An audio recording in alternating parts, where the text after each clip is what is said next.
So I've chosen an industry where I don't think there's another person that does what I do in Hampshire, not just Hampshire Yeah. North, but also Hampshire South. And I know there was one in Hampshire South who, funnily enough, joined Concept. And I tried to reach out to them sometime last year when I heard they were struggling. Yeah. But then I do know for a fact that when I was mentoring some of the guys, they really did struggle understanding whether it's what to do, how to do it, etc., or just the way they approach things. I don't know. I remember getting a call. I was out in London with my wife one afternoon, and I'd had an American chap who's from a building background when he came from the US, but all he knew was steelworks. When I took him out for a visit to a client's property, and I was talking about skirting boards, he didn't seem to understand the terminology of skirting boards.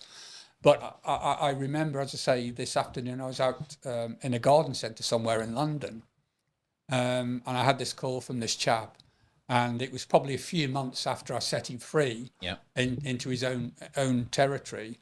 And he said, Alan, he said, I'm really struggling at the moment. He said, not only can I not convince policyholders that I can support them and what I can do, they just think I'm scamming them.